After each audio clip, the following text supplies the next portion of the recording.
j'espère que vous allez bien. Dans cette vidéo, nous allons parler de comment grandir dans la foi en Dieu Père, Fils et Saint-Esprit.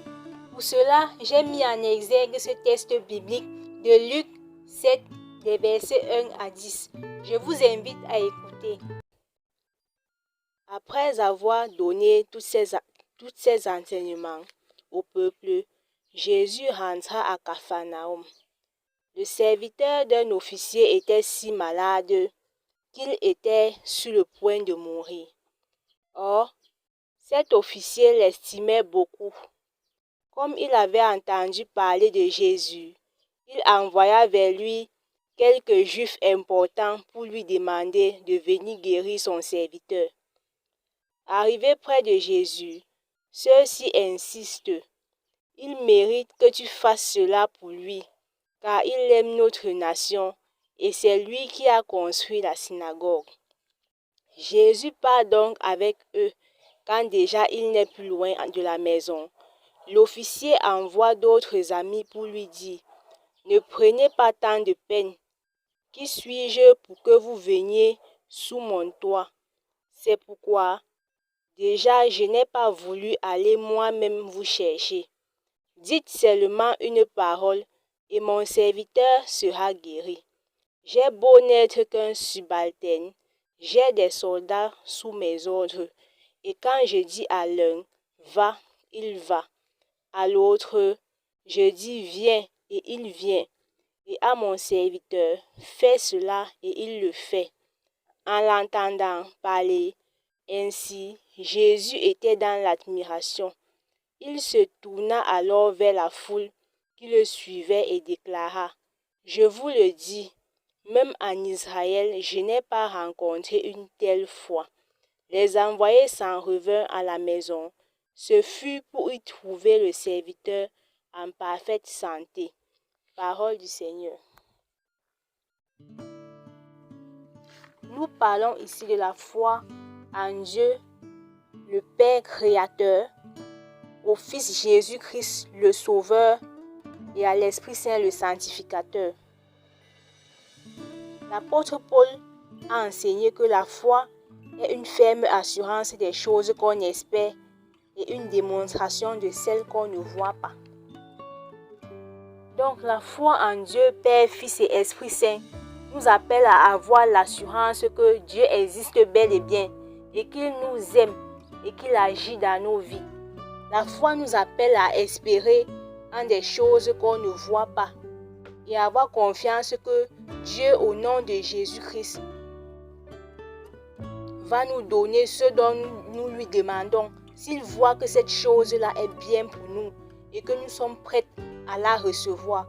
Parce que Dieu est un Père très aimant, donc il ne peut pas nous donner ce qui va nous faire du mal.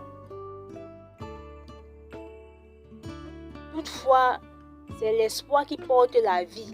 Quand on n'espère plus, c'est comme si on mourait de l'intérieur. Donc c'est comme si on n'avait plus de vie, on cessait de vivre. C'est l'espoir qui porte la vie. Maintenant, c'est cette même foi-là qui nous donne la force d'avancer, d'affronter nos difficultés avec courage, même quand l'avenir semble incertain. Parce qu'on sait que Jésus est là et qu'il ne nous lâche pas. Il ne nous lâche pas dans toutes circonstances. On sait qu'il est là, il ne nous lâche pas. Donc, par conséquent, pour mieux comprendre ce qu'est la foi et comment nourrir sa foi, j'ai pris ce texte biblique de Luc chapitre 7, versets 1 à 10. En réalité, la foi, c'est un don de Dieu. Mais nous devons nourrir notre foi pour qu'elle ne meure pas. Et nous devons nourrir notre foi pour qu'elle grandisse davantage. Nous devons la nourrir, l'entretenir pour qu'elle grandisse. Quand on a la foi, quand on espère à quelque chose, on a cette conviction-là que la chose en laquelle on espère va se réaliser. Au nom de Jésus, on a cette conviction. Maintenant, comment faire pour faire grandir sa foi? Comment faire en sorte que sa foi grandisse? Pour avoir la foi, il faut s'abandonner entre les mains de Dieu. En d'autres termes, il faut lui confier sa vie. Ça ne veut pas dire que nous ne devons pas nous battre pour réaliser nos objectifs. Non, mais plutôt qu'il faut savoir que c'est Dieu qui a le dernier mot. Que tout ce que nous pouvons, c'est grâce à Dieu. Tout ce que nous sommes, c'est grâce à lui. Et tout ce que nous avons, c'est aussi grâce à lui. Je rappelle ici que dans ce test, l'officier avait entendu parler de Jésus. C'est justement pour ça qu'il a cru que Jésus pouvait faire quelque chose pour son serviteur. Logiquement, on ne peut pas faire confiance en quelqu'un qu'on ne connaît pas. L'officier avait une oreille attentive à ce qu'on lui disait de Jésus. C'est pour cela qu'il a entendu parler de lui, parce qu'il était disposé. Maintenant, on ne peut pas vouloir avoir la foi en Dieu, Père, Fils et Esprit Saint, sans apprendre à le connaître. Ça n'a pas de sens. On ne peut pas avoir la foi en un Dieu qu'on ne connaît pas. Donc, pour avoir la foi en Dieu, Père, Fils et Esprit Saint, il faut apprendre à le connaître. Ça passe par la lecture quotidienne de la Bible et l'écoute des enseignements de l'Église. Il faut lire la parole de Dieu et l'accueillir pour ce qu'elle est vraiment, une parole de vérité. Et il faut la vivre. Les gens veulent les guérisons, les miracles, mais ils ne veulent pas accueillir la parole de Dieu. L'officier était soucieux pour son serviteur qui était malade. Donc, il ne voulait pas qu'il meure. Son serviteur était gravement malade, il était agonisant. L'officier s'est soucié de lui, il ne voulait pas qu'il meure. L'officier aimait et considérait son serviteur. Ce n'était pas son fils, mais son serviteur. Pourtant, il l'aimait et le considérait comme son fils, au point d'envoyer des Juifs importants pour demander à Jésus de venir guérir son serviteur.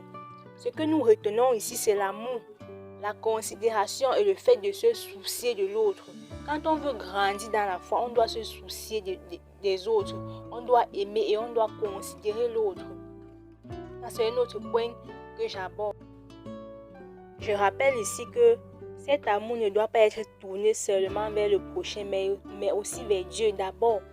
L'amour doit d'abord être tourné vers Dieu avant d'être tourné vers le prochain. Parce qu'on ne peut pas avoir foi en Dieu, Père, Fils et Saint-Esprit sans l'aimer. Il faut d'abord l'aimer. Maintenant, revenons à l'officier.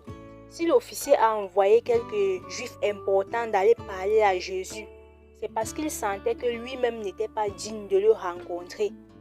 Et quelle humilité de sa part! Quelle humilité! Quelle humilité de sa part! Donc, il faut aussi être humble quand on veut grandir dans la foi. Il faut aussi être humble. Maintenant, il envoie des Juifs importants parce qu'il se dit que Jésus va tenir compte de ce qu'ils vont dire. Un autre aspect, c'est que les Juifs importants insistent auprès de Jésus justement parce que l'officier a réussi à avoir leur considération.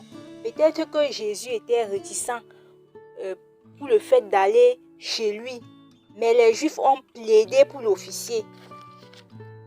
Ils ont vraiment insisté. Les Juifs disent à Jésus, il mérite que tu fasses cela pour lui, car il aime notre nation et c'est lui qui a construit la synagogue. La synagogue, c'est le lieu où le peuple de Dieu de cette époque se retrouvait pour partager la parole de Dieu et pour prier. Donc les Juifs ont donné un bon témoignage sur l'officier. Cette partie nous renvoie ici sur l'amour et les bonnes œuvres de l'officier envers la nation, envers leur nation. Donc quand on veut grandir dans la foi, on doit aimer et faire des bonnes œuvres, c'est-à-dire faire du bien autour de nous. Saint Paul lui-même nous dit qu'il n'y a pas de foi sans les œuvres. Et moi, je vous dis que les gens bien, on ne les oublie jamais. Ce sont eux qui souffrent le plus. Et on ne les oublie pas facilement. Jésus lui-même a tellement aimé l'humanité. C'est pour ça qu'il a souffert pour nous sauver de la mort et du péché. Il a aussi beaucoup souffert. Les gens qui aiment le plus, qui font plus de bien. En effet, l'officier envoie d'autres amis pour dire à Jésus, ne prenez pas tant de peine. Qui suis-je pour que vous veniez sous mon toit? C'est pourquoi déjà je n'ai pas voulu aller moi-même vous chercher. Dites seulement une parole et mon serviteur sera guéri. Oui, c'est la prière que l'officier adresse à Jésus et il croit que rien que par sa parole, à distance, Jésus va guérir son serviteur. Mais Jésus n'a même pas prononcé une parole. Peut-être qu'il a guéri avec la pensée. Le texte nous dit que le serviteur de l'officier était guéri. Ce qui revient à ce qu'on disait au départ. Il faut avoir la conviction que Dieu agit. Et donc, pour avoir la foi, il faut avoir une vie de prière. Il faut prier constamment Dieu le Père, le Fils et l'Esprit Saint. Jésus fait donc un témoignage envers l'officier et il dit: en effet, je vous dis, dans tout Israël, je n'ai pas trouvé une foi aussi grande. Donc c'est Dieu qui connaît le cœur de l'homme et c'est Dieu qui sait qui a la foi. Maintenant, en résumé, pour résumer tout ce qu'on vient de dire, pour grandir, on peut dire que pour grandir dans la foi, il faut se familiariser avec la parole de Dieu et la vivre. Avoir une vie de prière et avoir confiance en Jésus. Aimer Dieu et le prochain. Se soucier du prochain. Être humble et poser des œuvres, des bonnes œuvres. Faire du bien autour de nous. Voilà, c'était tout pour l'étude de ce test. Merci d'avoir suivi. Merci de liker, de vous abonner et de cliquer sur la cloche de notification pour ne manquer aucune de mes vidéos. On se retrouve très prochainement pour une autre vidéo.